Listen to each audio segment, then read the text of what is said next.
CBS Sports presents the Verizon Halftime Report.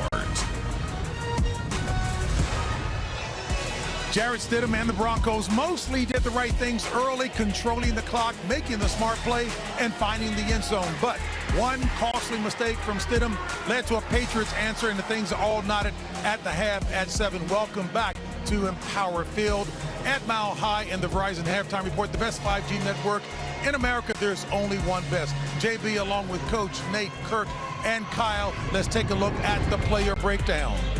Yeah, and here are some key plays. Check it out right here. Stidham just retreating on fourth down. They don't get it. Great job by the defense. And here, he's retreating, trying to push the ball away. It actually turned into a fumble. They said it was intentional grounding. They changed that afterwards. And then that leads to the run by Drake May, using his legs, something I believe he should do a little bit more often. And then here, the field goal. With the wind, maybe a factor, wide right. And here's the QB comparison, Kirk.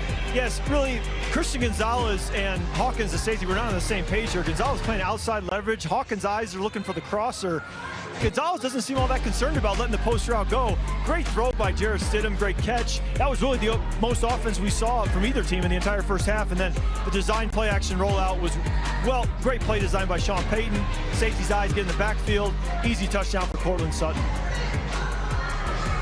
Stidham seems to really spin his defense though. There you can see that comparison right there.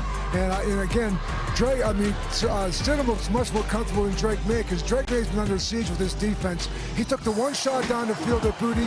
Surtain was all over it. It's the only time they had a chance to go down the field, because after that, it was nothing but the Denver pressure. Here you see Crew Robinson on his bootleg right here, takes him down, and Zach Allen, we talked about how big of a player he would have to step up in this game.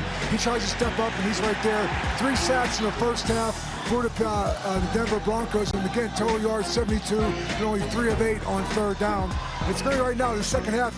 The Denver Broncos get the ball, Kyle. They got to do something with it. They got no rhythm on offense. Yeah, and they got to go back to what they were doing with Stidham early in the game. Get the ball out of his hands, in the playmaker's hands, outside when you see pressure. And for New England, what you're saying about Drake May, that's what I'm seeing. He's sped up. We don't see those downtown throws happening time and time again. They're going to have to figure out a way to mitigate that 4-man rush on the Denver Broncos, Coach. Yeah, and I'd love to see Drake May use his legs a little bit more. We know that Denver defense, they are disciplined when it comes to their rush lanes, but his athletic ability is a factor. On the other side, when it comes to Stidham, the wide receivers are going to have to whip their heads around a little bit faster. That ball is coming out quickly. Yes. I don't know if it's the pressure, but when you come out that break, find the quarterback, find the ball, and get your hands up ready to catch it. Timing was a little bit off, which is to be expected, but there were a couple passes where Cortland Sutton's eyes aren't around, or the ball's a little bit behind him. Just, they're not all on the same page, to be expected. I also think that, when you've played, you have a feel for the rush. When you haven't been playing, you're wearing a red jersey in practice, it's harder to feel when you need to get rid of the football or when you take a sack, and I think that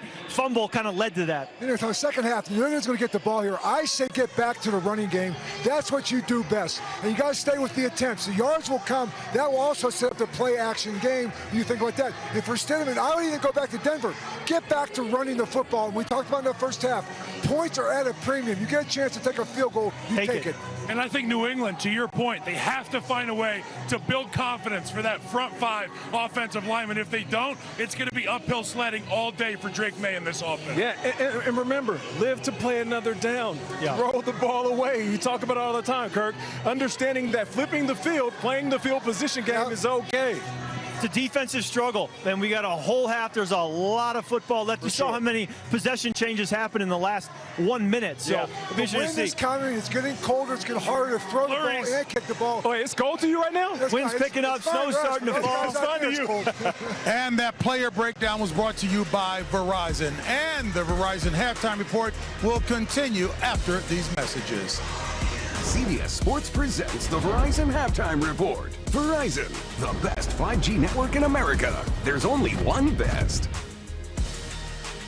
CBS Sports presents the Verizon Halftime Report. Verizon, the best 5G network in America.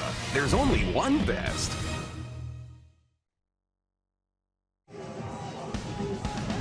It's halftime in Denver. Patriots and Broncos knotted at 7. And we're back with the start of the second half after this message and a word from your local station.